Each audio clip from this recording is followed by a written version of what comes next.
This is golf land, pure golf land. But it wasn't always a golf course. This episode of The Traveling Golfer takes us to McCullough's Emerald Golf Links at the Jersey Shore.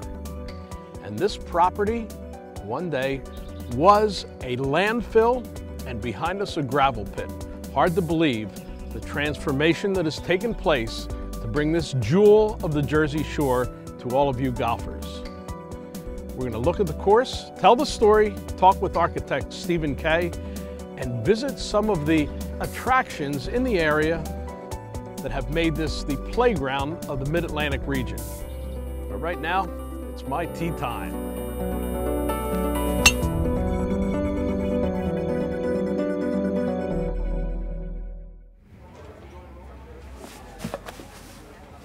If you find yourself doing strange things to keep your light beer from getting lost in the crowd, it's time to rethink your light beer.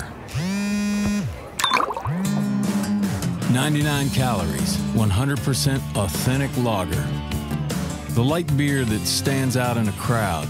Yuengling Light Lager from America's oldest brewery. Rethink your light beer.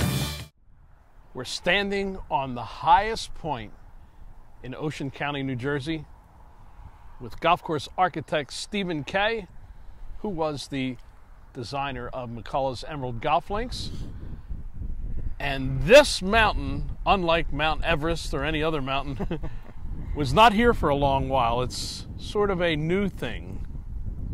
Yes, I got involved in this project back in the late 90s. It is an officially federally closed landfill that Mayor Sonny McCullough didn't want to just leave in the center of his township and wanted to create something that looked pretty and was useful and would maybe get a little bit of a return on investment. So for all you millions who came to the Jersey Shore all those years, your trash is underneath us, but it's been put to good use. Very good use. You know, most people, you golfers who come to South Jersey, most of the golf courses tend to be fairly flat, maybe a gentle little roll. This golf course has almost an 80-foot elevation change from the highest point, which we're on right now, to the lowest point, which is holes 8, 9, and 18. That's a big elevation change, especially for a naturally flat parcel of ground. You had to use all of your engineering skills to put this golf course together. This was, well, I'm not an engineer. I'm a licensed landscape architect, but I limit my practice to just golf. This was the most complicated project I did. Over 20 different layouts and routings. There are methane extraction wells, like 50 or 60 on the project that we had to skirt, and we didn't want it on a green, didn't want it on a tee. They are on some fairways, but we hide them with mounds or berms or bunkers. So it was quite a thing of putting this in. Did they want a range, which would, if they did have a range, it would have been a shorter golf course. So that we kept going back and forth with designs. We felt like we got the best bang for our buck with the design that we have. And it was fun, and the design scheme was fun also. Yeah, it turned into a Scottish links style golf course. Some people choose that. In this particular case, you had no choice. Well, that's correct. I don't see any trees. No, there are no trees except bordering on a few holes that are not on the landfill. The golf course being on a landfill, and there's this plastic layer there, you can't plant trees because the roots would break through that plastic liner. So hence we knew we were going to have an open golf course, and hence we came up with the idea to try to honor and do a variation on a theme of different holes from Scotland and Ireland. We have the 10th hole from Royal Dornoch that Donald Ross is from. It's fun. It's not exact copies, it's variations on a theme of those holes. One of the most famous holes in the world, of course, at Royal Troon in Scotland. How did it come to McCullough's? Did you find a spot for it, or was it already there? It actually works by the routing. You create the best routing of the golf course you can when you do a theme concept golf course. Then from the routing, you start saying, okay, this hole is certain length, this hole's 400 yards, or this hole's 125 yards. And then from there, and the topography of that hole and the yardage of that hole, then you start saying which holes fit it. And that short 125, 130 yard par 3, it was slightly downhill, and it just fit perfectly with the yardage. It's turned into a very popular spot for golfers who want something a little bit different, they come to the Jersey Shore, and then here's this touch of Scotland here.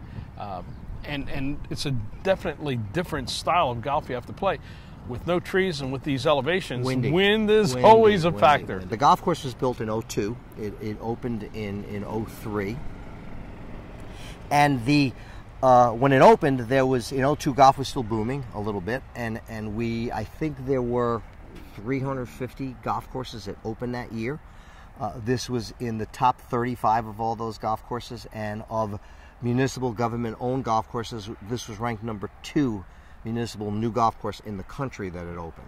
Just to explain this landfill, to make it a golf course, you almost had to construct the golf version of the 7-layer dip. The golf course had to be raised. In order to put the irrigation in and drainage in, it had to be raised 2 to 3 feet in every area. The golf holes that are not on the landfill got lowered anywhere from 20 to 40 feet. Basically needed over 400,000 yards of material to raise up the greens and tees and fairways in order to then put our drainage and irrigation in. And there's layers of plastic and all different things. Yeah, there's the landfill layer, which is plastic, a foot of sandy soil. Then there's this filter fabric, which is sort of a warning tape.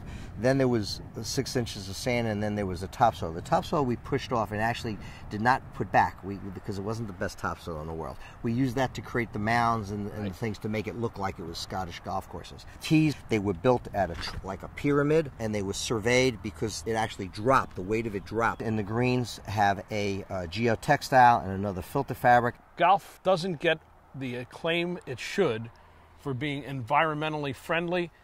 They're the original recyclers. Yeah. Look at this right here. And the original sustainers. The key buzzword is sustainable. Golf superintendents have been sustainable for 100 years now.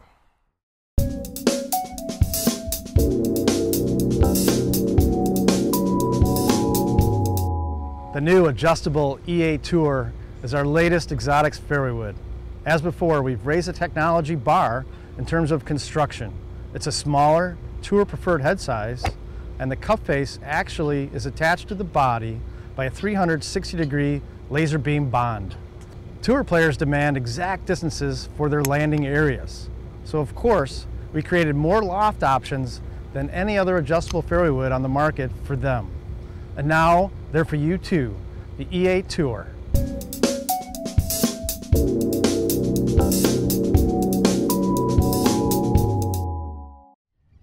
We're with Tom Sullivan, General Manager, McCullough's Emerald Golf Links. And if anybody knows the story of how this went from, well, blighted land to beautiful golf course, Tom does. The course is so unique and different in its style, Scottish links style. I'm sure that resonates with the people who come to play here. And the people who come to play are visitors to Atlantic City, those who live here and those who live nearby. The fact that this price point is a little lower than many of the other resort and upscale daily fee courses in the area, I'm sure is a relief to some of the golfers who want to enjoy this. We're by far the best value in this area when you combine course conditions, price paid, and uniqueness to the golf course. And the style of the golf course is true links style golf, rolling hills, high elevation, undulating greens. I think the beauty of McCullough's Emerald Golf Links is that when you come to play here, you never really know what you're going to get.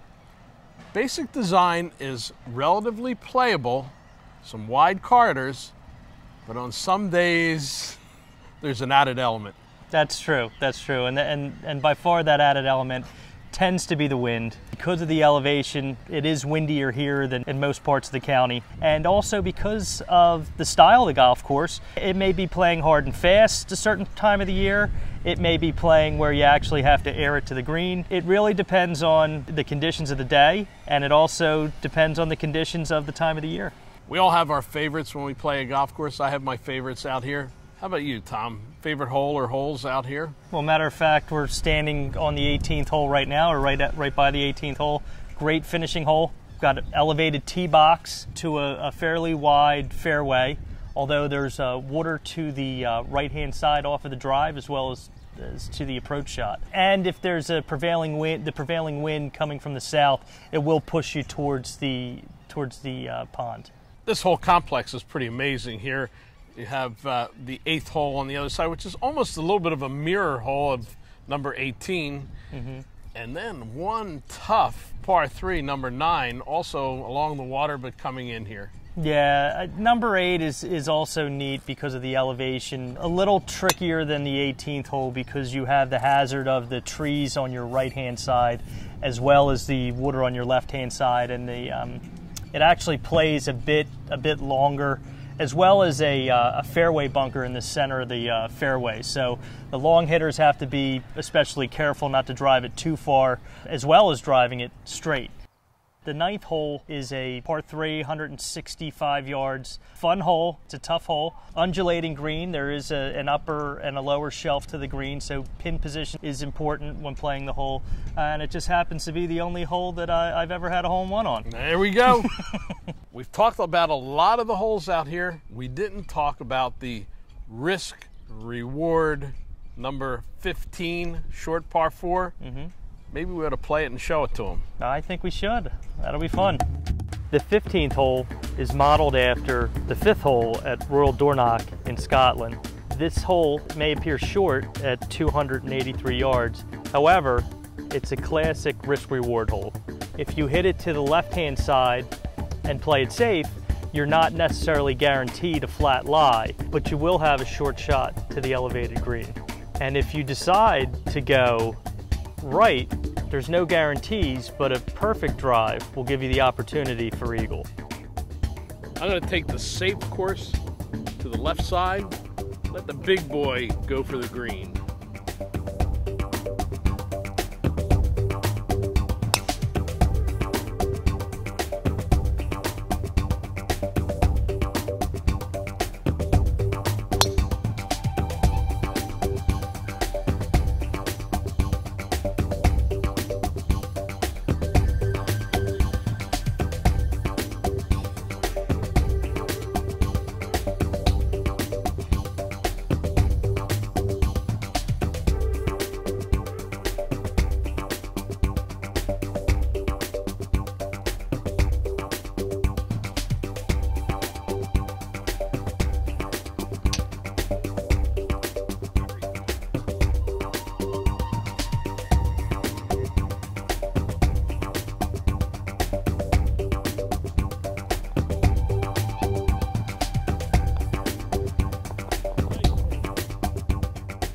See the perfect example of a risk-reward short par 4. Tom took the risk and was rewarded for a good shot, the little chip shot to the green. I took the safe path, but got caught on an awkward downhill lie. I got a lot of work to make a par. We're inside the always busy Library 3 restaurant at McCullough's Emerald Golf Links with Chef John Murphy. If you've never tried any of the specialties at the Library 3, you're missing something. John, you've got a great restaurant here. Tony, thank you. Glad to hear it. I love the fact that the walls are filled with all of your awards and plaques, pictures of celebrities, athletes. Of course, my favorite happened to be all the Sinatra pictures over there. Sinatra's kind of a hero to our owner, Mike, so there's a lot of memorabilia laying around from Frank.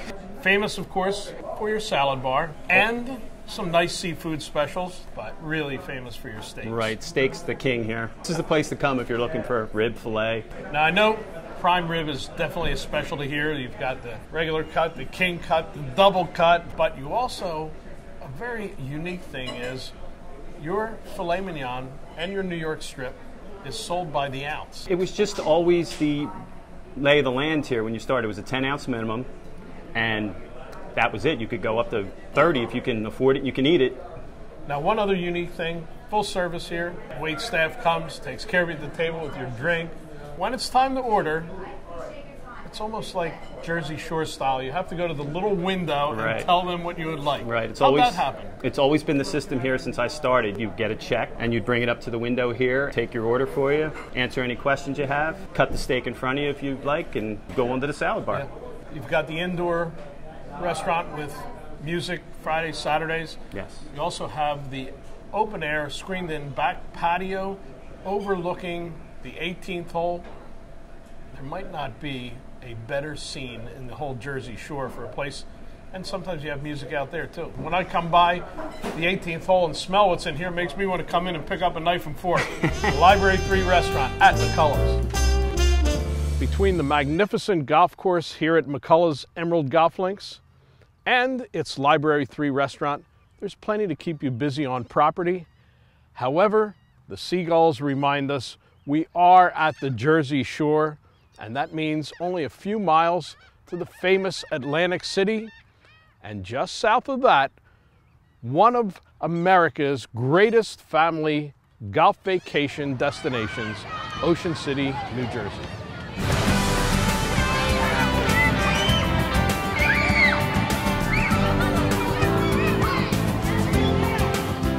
This is the world-famous Ocean City Boardwalk, where you can find more places to buy ice cream and pizza per square mile than any place in the world.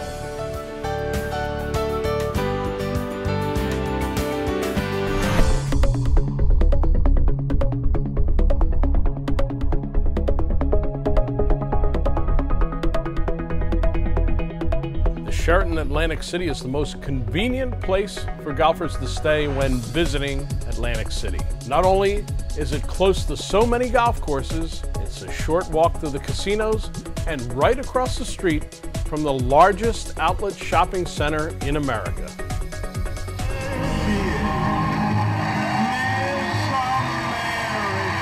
Sheraton Atlantic City was the headquarters for the Miss America pageant, and the hotel lobby is adorned with so many bits of memorabilia from those spectacular pageants, the gowns, the shoes, and all set in a beautiful Art Deco setting.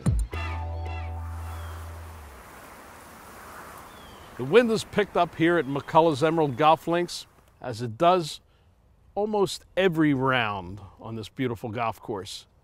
The links land lays at our feet.